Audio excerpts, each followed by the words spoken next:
Hey, it's Brooke and Jeffrey in the morning. You can scroll it later, or better, you can listen live to Brooke and Jeffrey every weekday morning. Big fun, real moments, the laughs that make your day. Your station, your city, right now. That's called radio. In Seattle, that's called Moving 92.5. You're listening to an encore presentation of the original Loretta Brown Show. Good morning. Good morning. Welcome to the original Loretta Brown Show, radio to open the heart, heal the soul, awaken the consciousness. Thanks for joining the show. Hello, Mr. Benny Mathers. Oh, well, it's a pleasure to be joining the show today as well. Woohoo! Right? Yes, it is. Cool. And it's rainy. It is, unfortunately. And Thanksgiving's coming up. But that's better. I know. It is. You got big plans? I'm going to cook. Yeah? I'm going to have a few people over. I'm cooking turkey, traditional turkey dinner. What's a few? With 5. That's not bad. That's pretty good. Yeah. It's It's not too wild and wacky. No. Just enough to get it through. Yeah, just right? enough to have some fun. Okay, all right. And you know, I people are always like, well, what are you going to do? And I'm like, oh, it's traditional. It's got to be mom's, dressing and the gravy and the potatoes. And Speaking of gravy, if you don't mind me jumping in here, the company no. Heinz has now released a squeezable gravy that can go on like sandwiches, because I hear like 94% of all Americans will have a sandwich the next day for leftovers, so it's a good leftover spread. Apparently it's being released. Wow. Yeah, squeezable gravy in a Is it cold gravy or warm? I guess it could be, right? I guess it could be if you're down for that, but apparently it's supposed to be pretty good. I don't know. Okay. I'd try it. I'd try it. I do have a couple of friends who insist that gravy goes on everything. Gravy goes on fries. It goes on scrambled eggs. It goes on all kinds of strange things. Like everything? Gravy. You said like everything? Like, take that. I've seen him put gravy on spaghetti. I've actually seen Whoa. it. I mean, if it's just noodles and gravy, that's not terrible. But if you have like regular spaghetti sauce with gravy, no, I don't know if I could do that. I don't know. Anyway, not to get everybody all gravied out, but I hope everybody's going to have a good time on Thanksgiving and that you're going to get together with family and friends. And because that's the most important part, right? Yeah. Mm-hmm. I was gone, to Egypt and Jordan. And so my calendar, my internal calendar is a little bit off. So somebody asked me yesterday if I had started decorating for Christmas. And I'm like, what? No, it's like August. And she goes, Loretta, it's November. Well, it is happening. It seems like sooner and sooner each year. And I know around here in the hallways, you haven't graced our presence in a while, but that's okay. We have had stuff up for 2 weeks now because, of course, our sister station down the hall, Warm 106.9, gets pretty wild and crazy in their Christmas holiday music theme. And they've already launched their Christmas programming. So it's all over. We've had our tree up for 2 weeks already in the hall. So, but it looks good. Everyone did a great job. Promotions did great. I always tell people, follow your own heart. Some people love all the decorating, and some people don't. And whatever you do, I'm like, remember that we're supposed to be all about love here. So. Yeah.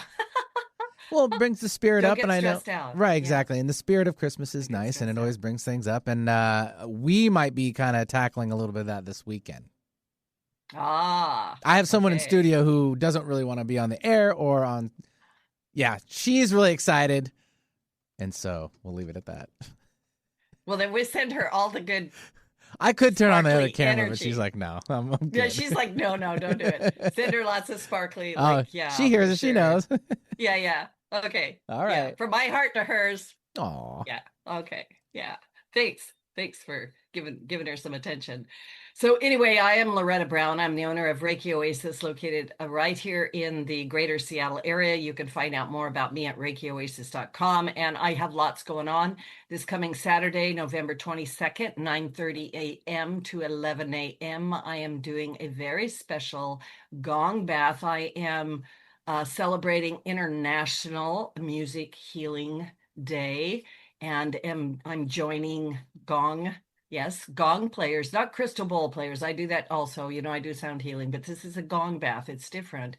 And there's going to be thousands of people absolutely all over the world sending our sound out for healing and peace and goodness. Anyway, I have a very small, intimate space at Reiki Oasis, and I think I have maybe 2 places left if you want to come. And it's great. You just come and lay on the floor. I have yoga mats and blankets and face masks. I have everything. All you gotta do is come and lay down and let the gong bath roll over you. Did you and say people gong? love it. I did say gong. Like one like that, or is it a little too high? That one's pretty good. All right, okay, just making sure. Well, I have several gongs. Some of them are really low and rumbly, and some of them Ooh. are kind of sparkly. Some sound like whale song. I mean, Okay. you know. I'll look for a Because variety of gongs after. yeah, thank you. Sure. I love it. Anyway, it's just my thing. I'm a sound healer as well as other things, right? And then also this Saturday, it's a busy day for Loretta, November 22nd, I have my monthly class for women, the Temple of Divine Feminine, from 11:30 to 3:30. And this is a power-packed women's circle. We have been meeting every month for, I think, close to 10 years. People come and go. And you can join us in person or online. Find out more about that at ReikiOasis.com. And let me get into astrology because I've got a great guest today and I want to bring her on, but I've got to lay the foundation work because the stars, I swear to goodness, lined up just for her. So here we go. Tuesday, November 18th, the sun conjuncted Black Moon Lilith. Yes, the Black Moon Lilith, the goddess. The alignment shakes something awake inside the collective feminine and opens a portal to the shadow feminine, the parts of us that have been silenced, shamed, or misunderstood. Black Moon Lilith is the part of us that refuses to be erased, the original feminine power before the world told her to be small and quiet. This conjunction invites us to reclaim our power, not through force, but through visibility, truth, and deep embodiment. And it is a day that sets off the divine feminine, asking her to stand tall and unashamed. Black Moon Lilith asks, where have you muted yourself? And where have you been nice instead of true? Yeah, I mean it, Tonya. I didn't make this up. I'm flabbergasted. I know. Yes. I didn't make it up. So it brings courage, sensuality, unapologetic truth-telling, and the reclamation of the sacred feminine voice, which flows beautifully into my conversation with Tonya Lester in just a minute. And she's going to talk about, all kinds of things, like maybe how to assert yourself without feeling guilty. That might be a good thing. And then also yesterday, Wednesday, November 19th, Mercury went retrograde and re-entered Scorpio. So it descended into the underworld, going down into Scorpio's deep waters. And so that alone is going to tell you that we're trying to reclaim something. As Mercury swims backward into Scorpio's depths, we re-enter unfinished emotional business, old conversations, buried truths, secrets tucked in the basement of our heart, forgotten pieces of ourself. This energy encourages emotional honesty and intuitive listening.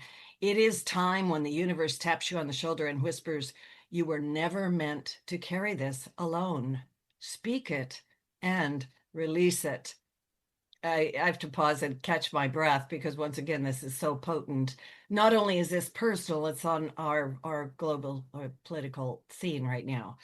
Then today, Tuesday, November 20th, as if we aren't already being all set up here, dressed up for the show, we have a Scorpio new moon and a Mercury Kazemi. It is a very huge day. It's a powerful reset. The Scorpio new moon brings volatility, transformation, and the unraveling of anything inauthentic. Something is shifting, something is unraveling, and something is being reborn. Now, with the Mercury Kazemi, and if you listen to me, you know I love the word Kazemi, and no, it's not a delicious food, but it sounds like one. A Kazemi is when a planet is very close to the sun, and right now this Mercury Kazemi has Mercury sitting in the heart of the sun. The planet of communication is sitting in the heart of illumination. So we're going to receive truth, clarity, and spiritual downloads. It's a moment of rebirth, even in the retrograde fog, because we got a lot of planets retrograde. A new truth is absolutely emerging from the dark. And like I said, this is a perfect stage, perfect cosmic mirror for my guest Tonya's beautiful work. And like I said, I'm just getting you excited. So when she comes on, you're like standing and clapping already, right? And then Saturday, November 22nd, the sun is entering Sagittarius and the energy is going to lift. We're going to emerge from the emotional underworld into the wide open horizon of Sagittarius, the archer fire sign. And she says, where are you aiming the arrow of your life? This is about vision, expansion, faith, and possibility. And humor and truth are seeking to return. We want to change something. The shift encourages us to take what we learned during Scorpio season and turn it into wisdom and perhaps even adventure. So how do you speak up? How can you speak up? How can you stand tall? How can you be strong and stop losing yourself, especially when the world and everything you've gone through wants you to be small? A quick look ahead. Sagittarius season goes from November 22nd to December 21st, the winter solstice, and it is about fierce truth-telling. Mercury is going to be retrograde, until December 15. Be aware of that if you've got travel plans.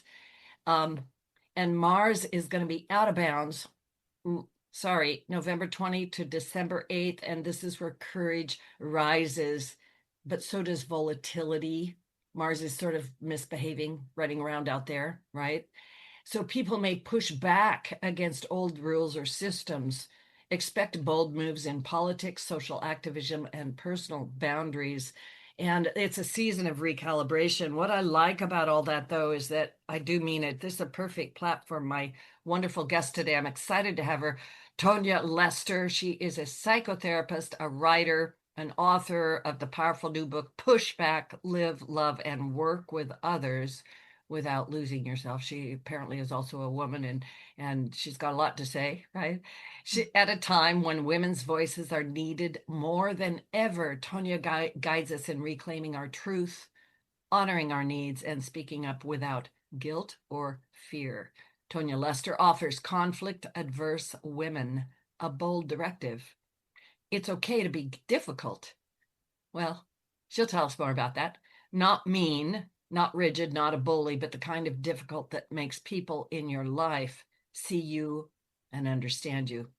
Tonya's work has been featured in the New York Times, Psychology Today, The Guardian, Newsweek, HuffPost, Well Plus Good. And she's now on the original Loretta Brown Show. Woohoo! Yay. Welcome to the show, Tonya. I'm so excited to have you. I love your book. Oh, thank you so much. I so appreciate that. Push Back. I want you to talk a little bit about what led you to write this book, but I got to make a comment because I'm a real person, as you can tell. I'm, feet on the ground's woman and head in the sky. But a few months ago, actually, I have vivid dreams. I woke up from this dream and I was just like, and I was kind of huffing and puffing, and I stood up and I said, no, I will not behave. And then I started laughing and I went, oh, that's about right, isn't it? Wow, that's amazing. About right, yeah. So with all of that great setup for you, your book to me feels like a call to our authentic voice, the feminine voice. So yeah. So where'd the desire to write the book from? What happened? Okay, it was a confluence of a couple of events. One was I'm a couples therapist and also see individuals, many women, and I felt like over and over and over in my office, I was seeing the same thing. And it was women who had not spoken up and asserted themselves in their relationship, had kind of allowed the center of their lives to move towards family, which, is appropriate in some ways with children and husband. And then pretty soon there was no room for them at the table. They couldn't find their center anymore. And they were certainly not centered in their relationships. And I had, as a therapist, and I wonder if you find this in your practice, sometimes it's like there's a zeitgeist thing happening, and you see client after client who have the exact same problems. And so I had like 3 couples come in during a very short period where they sat down and the husband was very shaken up. really panicked that the relationship was on the rocks and he hadn't been aware, or maybe he should have been aware, but he wasn't aware. And the wife was like, you know what? I'm done. I've tried to make it better. I've tried to speak up. I guess I haven't been insistent enough, but now all the energy to make things better is drained of me. And I can't be the woman, the person I want to be in this world and be in this marriage.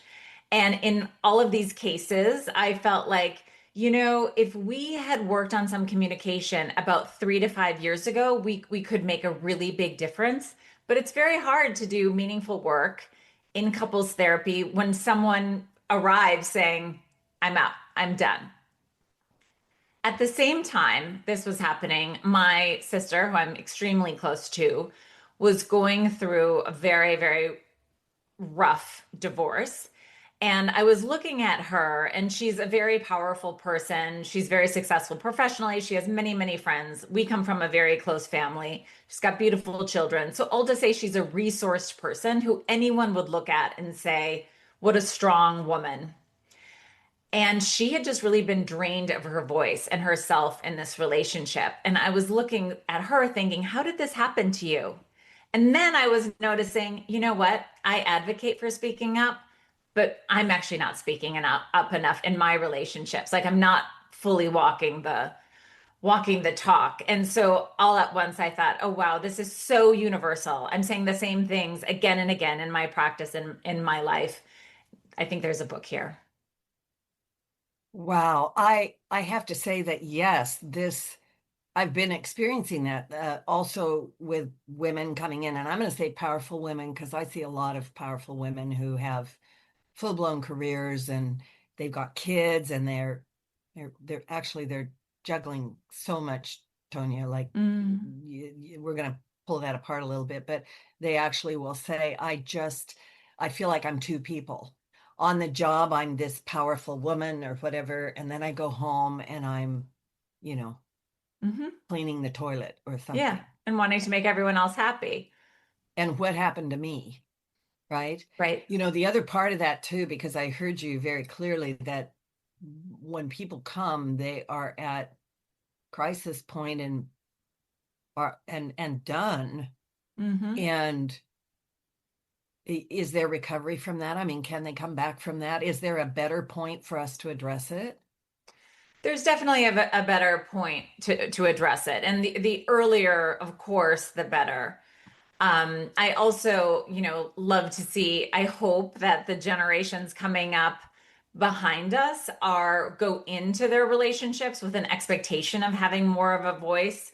I'm a Gen Xer, and I think that we thought we were going to have a voice. We thought we were well prepared. And then Yeah. a lot of those ideals kind of went by the wayside as we got into these relationships that are often just become more and more, I guess, traditional, it's kind of in spite of ourselves. And so I have a 16-year-old daughter, and I'm like, you keep up that spirit of saying exactly what you want to say. So I hope that the book, and I hope that women can have be feel stronger in their voice going into things. And then certainly I say to people all the time as a public service announcement, if one person wants to go to couples therapy, go to couples therapy. Don't have them talk you into it. Just them saying that means it's probably a good idea to bring in a professional.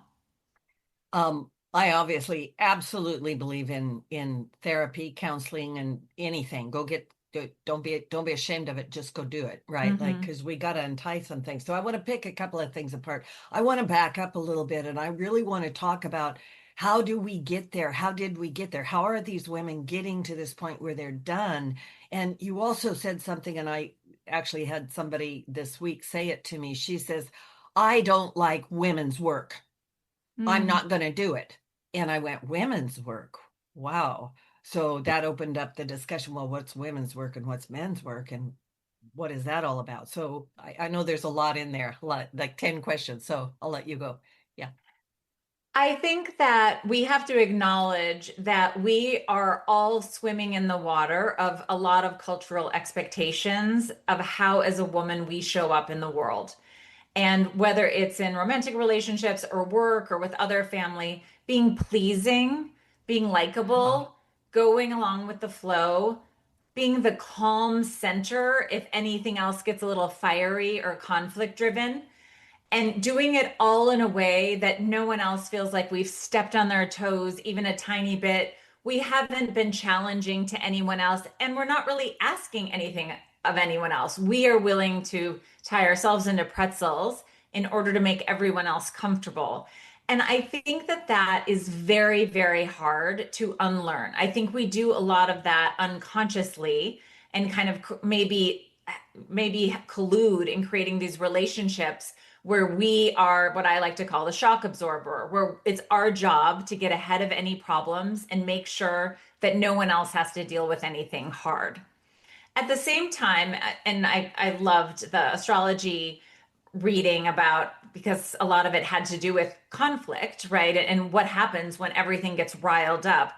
I think we're not taught to tolerate conflict very well. I think we think conflict is always scary and threatening and bad. And that's because, if we look through history, it has been threatening to be a woman and conflict has been scary. But I think this idea that it's okay to have some difficult feelings and persevere, like it isn't our job to constantly be the bucket of water putting out any like little embers of discomfort or conflict is really important. So some of the work is saying there is such a thing as healthy conflict. Nothing gets better without putting some pressure on the system. Nothing changes unless there's a disgruntled party. And if you're the disgruntled party, you're going to need to speak up. There is so much in that, and it's rich, right? Because it's to the point. And you're right. I was talking to someone earlier, and she said two things.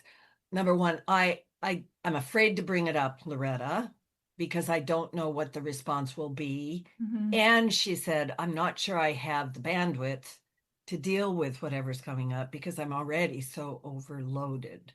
Mm-hmm. So can you address that a little bit? Well, it's an interesting thing. So, what I'm hearing through Mm-hmm. that is I am under resourced. I'm so under resourced that the energy it will take to add something to my plate, even if it's a change for the good, I'm too depleted. It's like I've run out of money, essentially. I've run out of energy.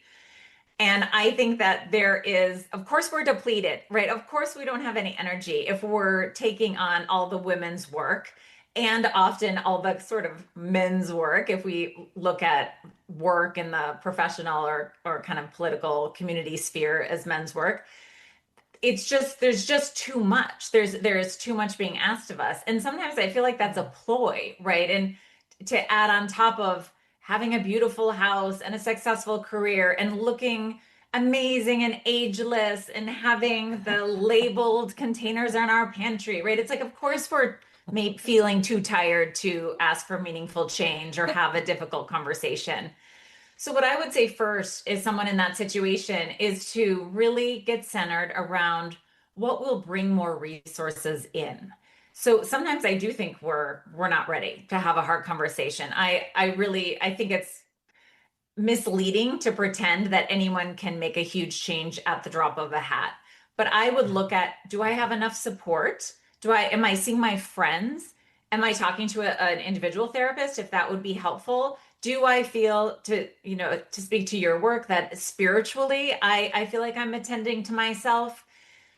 How am I financially? There's all these things that we can take into consideration to get ourselves into a position where we can take these risks. And what I hear this woman saying is, I can't upset the apple cart because I have no ability to gather the apples back up. Well, what do you need for yourself to be in a position to gather up the apples? The other part for me also is that when people say things like that, what I hear is that they are at crisis point. They're actually there Yeah. because this idea, like the imagery that I get is the apple cars over the apples are going and she's just scrambling and she gets the apples and they're falling out. Yeah, she can't hold on to them. No bucket. No bucket No, to hold no, on to the no, apples. no bucket to hold on to the apples. So let's go back a little bit. This idea that we have to be so perfect. I giggled when you said that. I love the comment about the labels on the cupboards, or because you see these TikToks and these people are like, look how neat and clean everything is, and I've got everything just like that. And I'm like, oh no. No, yeah. Um, when we're starting to approach this idea of pushing back, because that is the name of your book, of pushing back. Wow, I can feel the tangle in there of, yes, I need to be nice. I need to be sweet. I have to talk softly. I cannot cause trouble. I am a bad woman if I blah, blah, blah. hmm So let's go down inside that a little bit. You use in your book things like shock absorbing. Um, and also, I know these are two very different things. I want you to talk about what a shock absorber is, and then I'll save the other question until a little bit later. I'll pull that one out. Okay. So Mm. a shock absorber in a car, of course, is it's pads in the car that keep the riders from feeling the shocks of the road, right? It makes the ride easier and more comfortable. The shock absorber in a family or in a workplace similarly tries to get ahead of any problems, tries to blunt the impact of a harsh thing someone else said, tries to manage ahead if two people who don't get along are going to be at the same party. Like, I want to get ahead of all the problems. I want to control everything, Yeah. which gets us into a lot of trouble. I want to control everything so that nobody else is inconvenienced, disturbed, or mad at me, upset with me. And we cannot operate as the shock absorber and also be speaking up for our own needs, right? Because we don't want to provide any shocks. We don't want to cause any problems for anyone. And what I see over and over again, and I absolutely have a tendency to fall into this myself, is women really running themselves ragged to keep other people in their lives from kind of having the natural consequences of their actions, right? As opposed to saying, well, I'm responsible for me. And I'm, as an adult, I'm responsible for myself all the time. Everything I say, how I act, I have to take responsibility. But you are responsible for you. And that is 100% your responsibility. And I'm not going to try to be the cleanup crew. I'm not going to try to get ahead of you all the time to make sure that you're not causing problems for yourself. I'm leaving that responsibility to you. And that's very hard to undo that conditioning. Yeah, in my work, I work a lot with boundaries, hmm energetic boundaries, physical boundaries, boundaries, but this idea that that is yours and this is mine. And um, I run into a very big issue of feeling guilty. hmm Like, but if I do that, if I pull back, then I feel guilty. And the other thing is, it's almost habitual, like you've trained your eyes to look over there constantly. Like That's right. I'm always up, up, up, and even though you say, well, I'm going to back up and that's their thing, then you're still checking. Are they doing it? Are they doing it? Right. That's right. What can you say to that to help women to, I always like, just exhale, just take a breath, right? Just That's a take good a start. breath. The breath, yeah, that's a good way to start is to take a deep breath. One thing think we have to acknowledge, and this is a little bit, misnomer of this idea of how to speak up without guilt. What is a more accurate way to put it is how to practice speaking up with some guilt, understanding that this is going to be like exposure therapy, right? When we look at a phobia, the absolute gold star treatment for phobias, really the only thing that works at all is exposure therapy. I think for women, we can look at our conflict aversion or our need to make everyone else okay or our allergy to the feeling of guilt as it's phobic. We're almost phobic of letting other people feel upset with us. And so I challenge people often, don't wait until you don't feel guilty because it won't happen unless over time you take the chance, you learn to trust that you can say things clearly, directly, without being mean or attacking. That is possible. And one thing I run into around the guilt piece is women often who don't say anything, say nothing, say nothing, say nothing, explode. Yeah. And then they do have to apologize, right? Then they do feel guilty. Whereas what I'm saying is if you speak up much earlier, you're going to be able to keep your head about you, be direct. But the truth is, you might still feel guilty, and you're just going to need to practice speaking up for yourself. And if you're with someone who is so wounded, no matter what you say or how you say it, that you always feel guilty and like you must take care of them because they are just going to collapse in a heap, then you have to look at whether this is a relationship where there's a lot of opportunity for growth, because sometimes there isn't. And that is just, we have to look at that clear-eyed as adults. This is great. This is a very great, juicy conversation. Thank Great. you Thank you. thanks for all of this. We're going to take a little station break. Please, everybody, don't go back, because this really is, as far as I'm concerned, it's a conversation we've been needing to have. Push back, live, love, and work with others without losing yourself, by the wonderful Tonya Lester. Get it? Just go order it right now while we're on break. We're going to take a little break. We'll be right back.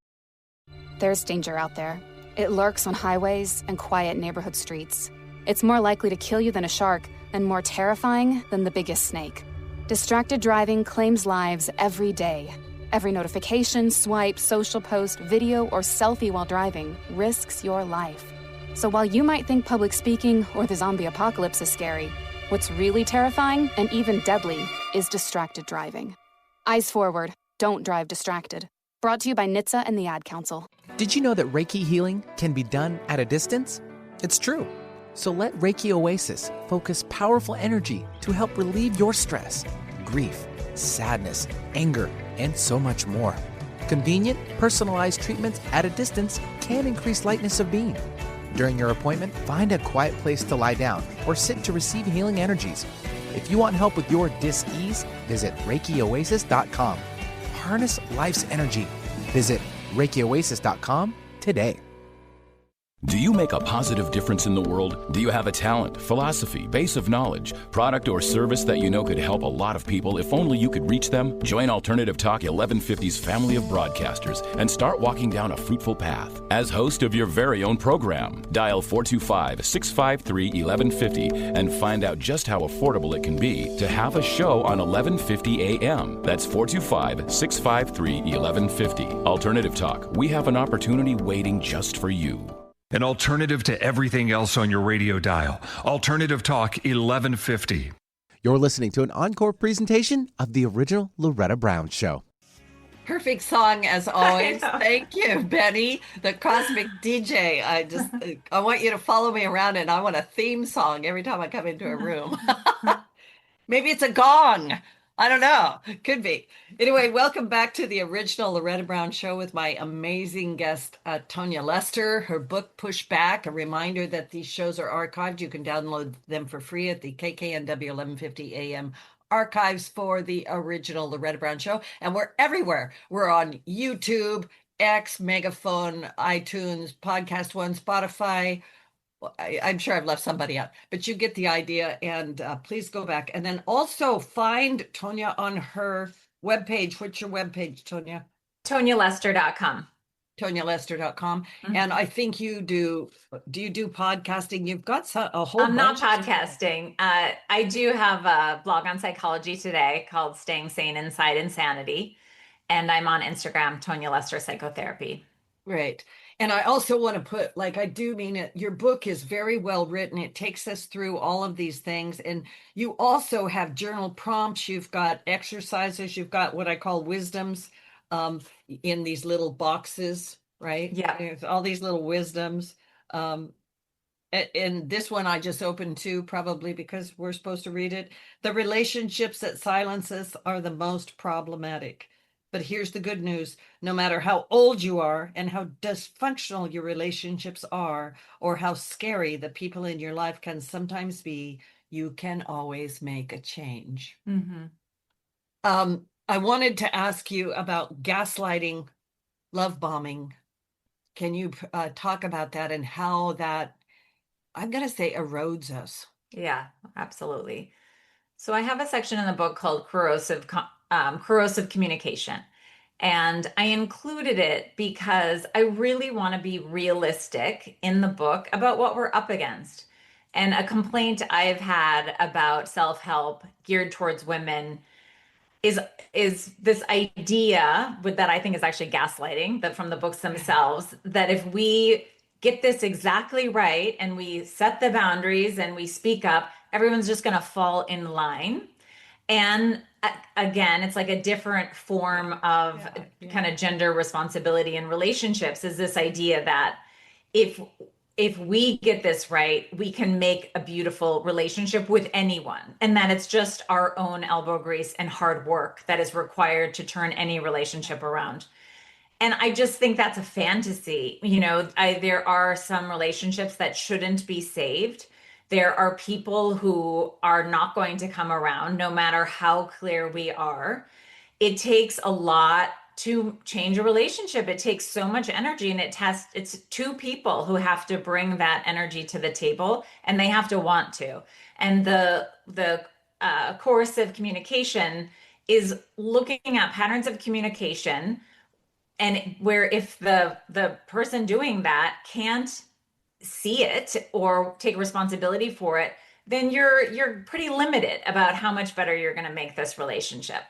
So gaslighting, of course, is trying to encourage someone to doubt their own view and their own feelings, what they see, what they hear. And so it's very crazy making, right? It's gaslighting is from an old Igmar Bergman movie, and in the movie, the evil husband puts the lights up and down in order to make our hero think she's going crazy, and he uses it to manipulate her. And so, gaslighting is I've seen the receipts for the hotel room. I smell perfume on your sweater, but you're telling me I'm crazy, and of course nothing's happened. Nothing's happened. Or, you say that you support my career, and yet every time I have a big opportunity, you somehow get sick, or you have somehow are just taken out of the game, and I have to come rushing home, and I have to keep letting these opportunities go by. So I think we have to really call that out and name it for what it is. And if the other person won't stop or won't even acknowledge they're doing that, I think we're kind of stuck. Love bombing, of course, is showered with love, showered with affection, with deep understanding, and this idea that I'm the only person who even understands you. And love bombing often comes up, at the beginning of a relationship that then later turns coercive in other ways with gaslighting or blame shifting or some of the other things I talk about in the book. Are you watching the show Nobody Wants This by any chance? So the sister character, who I absolutely love, in this past season, she's in a relationship with her therapist, which of course is like the worst thing no, ever. No. It's like, no. No.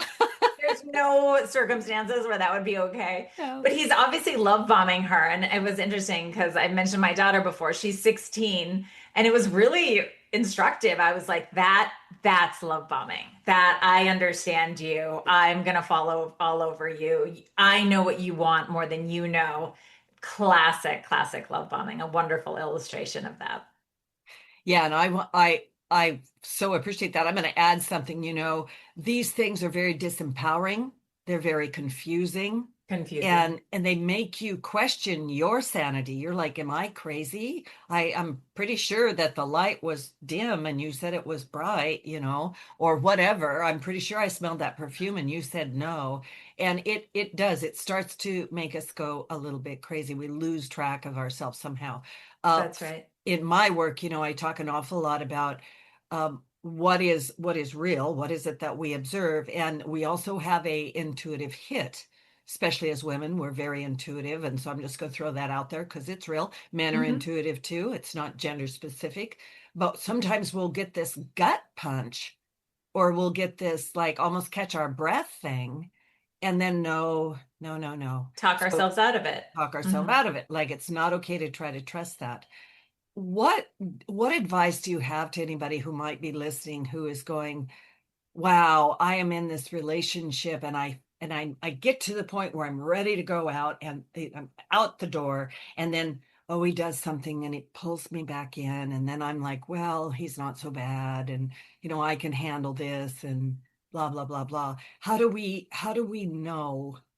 Maybe we don't know, but how do we know when this really is over and or we need to really start listening to ourselves, go get some help? Hmm. I don't think there's a perfect answer to that. I definitely wish that there is. But if you find yourself saying things like, okay, I can handle it, I can, which of course there's hard things that happen in our life we have no control over that we have to say, okay, I'm going to gird myself and I can handle this. But if you're saying that all the time about a relationship where you're free to go, you have to look at what's driving you to keep working, working, working, and whether your partner is putting that same kind of effort in. The other thing I say, and this is maybe controversial, but if you're uneasy all the time, or you used to be a very confident person and now suddenly you're not, or if you find yourself jealous all the time Oh, and yeah, suspicious and you think that is actually not how I am. There's people who struggle with that and they should definitely get yeah. support around that. But if you're someone who is like, no, I think I'm a basically trusting person, and on this relationship, I always feel so wobbly, I think you should probably leave. I don't even think you need proof. If you are constantly second guessing yourself and feeling unsure, then either something is happening and you're ignoring your tuition, or this isn't the relationship for you. But that's not a quote unquote normal way to feel in a relationship. And if we're feeling more and more insecure and questioning ourselves, I think that that is a very clear sign that something needs to change. And as I say in the book, it doesn't always mean turning on your heel and slamming the door, but it definitely means really digging into why I'm feeling this, Yeah. really trying to be honest. How many times do you have to feel like something's going on before you say to yourself, you know what, it doesn't even matter because I don't want to feel this way all the time anymore? Wow, I just love that answer so much because that like you said, you're uncomfortable walking on eggshells, this idea that you can't be yourself. I totally Mhm. agree with you. I Mhm. totally agree with you. That is just not the relationship for you. There's something Mhm. going on and maybe it's with you. You said something earlier too, to be comfortable with feeling guilty or feeling anxious. Our feelings are really a big deal because we are taught that, oh, you can't be angry and you can't be, you know, you can't push back, you can't create conflicts. All these things are so uncomfortable. And like you said, I do see a lot of people, and this was my old pattern of over pleasing, overdoing in order to keep the peace. We've got to keep some sort of a flat line Mhm. and suffer the consequences of whatever that is. Right. And that my pain and difficult feelings are more, I can tolerate those more than I can tolerate your pain and uncomfortable feelings. And that's how we end up being the shock absorber. I'm always the one who will hold all the bad feelings and suppress myself so that no one around me has to do that. So you also recommend that couples have like a weekly meetings, right, Hmm. to talk about things. Can you talk about that a little bit? Because I've had people go, I'm not doing that, right? But It's so funny. Me too. I have people who are so resistant to that. And it's very interesting to me. Like, what's the big deal? I'm telling you, or just to experiment with it. And I yeah. feel like people dread it because they feel like it's going to be hard, when what I think is it's a real opportunity to get ahead of some problems. And there's kind of two ways we can look at the weekly meeting.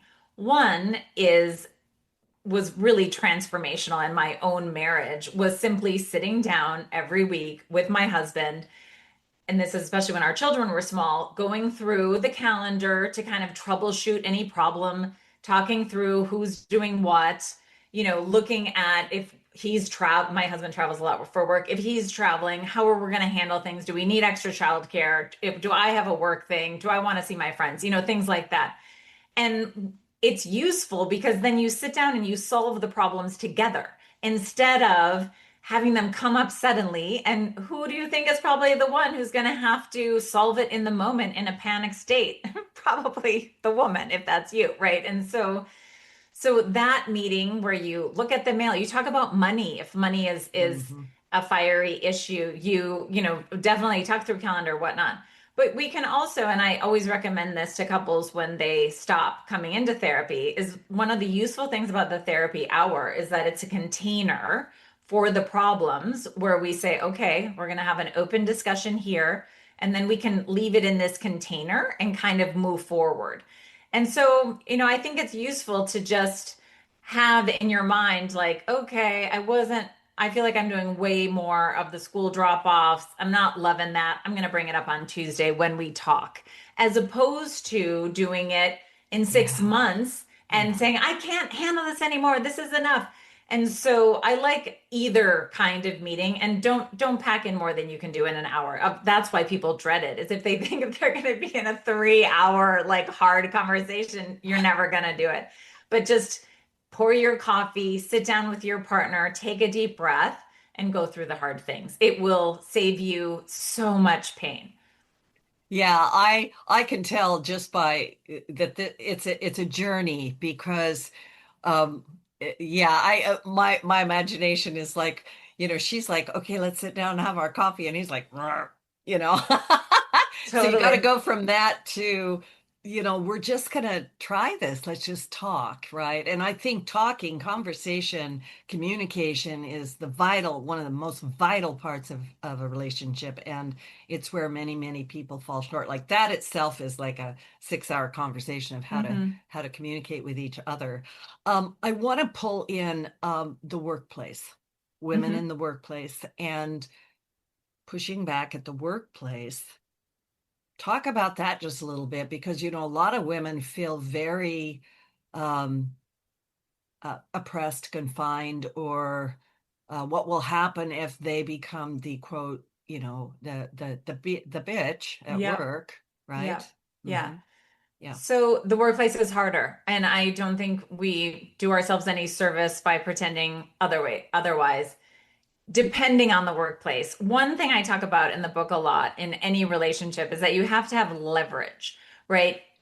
Everyone has to want you to be there. There has to be some investment in your well-being. Otherwise, you don't won't have it. People will be like, goodbye, goodbye. Like, I don't care if you stay or you go. So you have to look at if you're completely under or devalued in your workplace, you're going to need to either look at, is there a concrete way around skill building or my people skills, or the kind of work I'm doing that can raise my profile and give me more leverage in this situation, or do I need to find a less toxic work environment where people are cared about? So that aside, so I'm not going to pretend that if you're working in a firm where the associates are a dime a dozen and everyone's expected to work 20 hours a day and nobody cares if you're about to have a baby or whatever, that there's going to be a ton you can do to change that culture. You have to be honest with yourself about what you want to do and how much you can handle.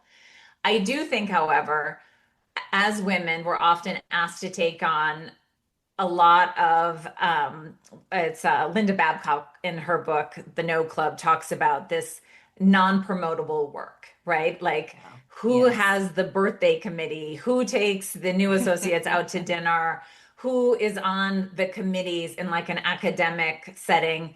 And women are shown to they do something like 95% of the work. Yes. I'm not sure if that's the statistic, but it's very, very high.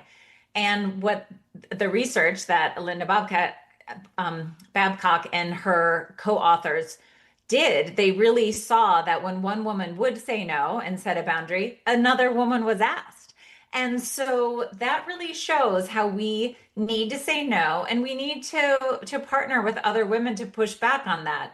And maybe to put up a system, like if we're talking about who's taking notes, to use that stereotypical example in a meeting, of the woman or the youngest woman is often asked to take notes, can we propose, why don't we take turns taking notes, and everyone gets their turn every week and we go around the whole room and everyone at the table has a turn taking the notes? Like, what can we put into place to make this more equitable and make sure we're doing our part but not doing more, so that we can focus on the work that gives us more leverage, right? It comes all the way back to that.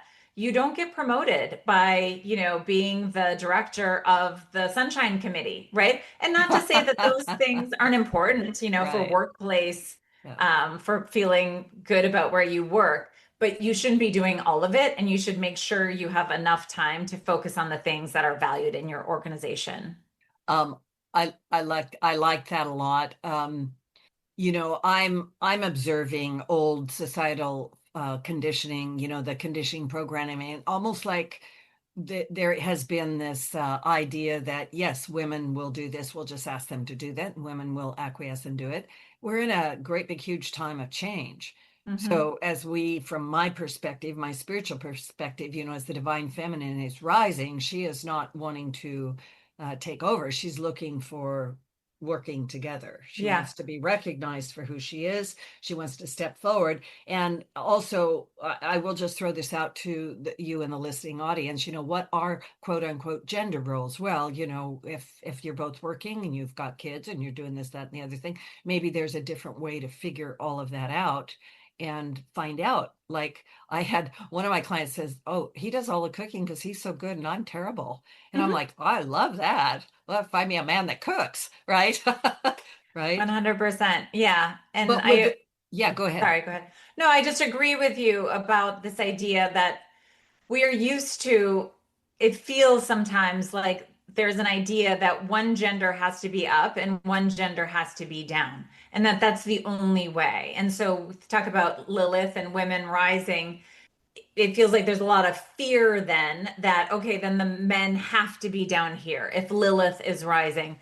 And no, honestly, what we want is collaboration and reciprocity. And those two words are what I think of constantly for what we want in a healthy, dynamic, close relationship.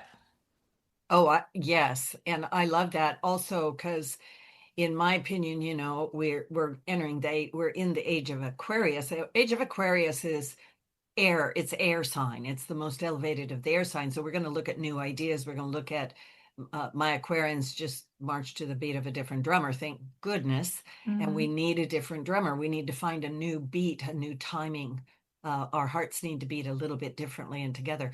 Um, I interviewed Irvin Laszlo a while back, and he said that the world will be changed by the younger generation, right? Mhm. And also, the Dalai Lama says that the Western woman will save the world. And I find those very interesting comments. So could you pull that into your narrative? And also, I know it's a big question, but I know you can do it. I can tell you can handle it. Yeah, she's going to do it. And we talked about, the Sun Lilith, alignment and the divine feminine rising. Can you just take all of that and put it into some sort of comment about women finding their voice right now? And what is it that you see happening? What are you the most excited about? That was a big question. Mhm. So I'll start with the piece about women saving us. I didn't do justice to the Dalai Lama there, but the Western woman is going to be the hero in this journey. Change is only initiated, instigated, energized, and completed by the disgruntled party. That is true in any example we could ever look at. Even if someone isn't disgruntled or doesn't feel like they're being treated unfairly, and even if they can say, like, oh, that doesn't seem fair, that's an ally, 100%. And we need those people too. But the energy that needs to happen for there to be a real movement in the way that you're talking about, an energetic movement, it's Yes. going to come from the person who's saying, this isn't fair to me.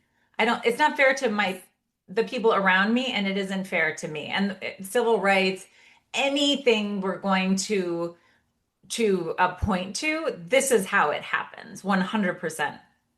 And so we want that energy along with the allyship of like good-minded people. We want all that energy to kind of create an ocean, create a wave to make these big changes. Thank you. I love that. We are absolutely at the end of our show. Tonya Lester, push back, get it, just do it. Go find out more about Tonya in the last 10 seconds. What do you really want to say to people? What do you want them to get from what you've written here and said? My biggest wish for women reading this book is a sense of invigoration and enthusiasm around the idea that change is possible, that our relationships can deepen and grow, and that no matter what has happened in the past, we can always decide to choose to speak up and try to make our lives and the world a better place. I love it. So everybody, thank you, Tonya Lester, for being on my show. Betty Mathers, you are always the best. And to everybody out there, it's a new moon in Scorpio. It's time to kind of aim your arrow for something new. It's time for birthing and come on, we can do it. Get fired up. Come on. Thank you so much.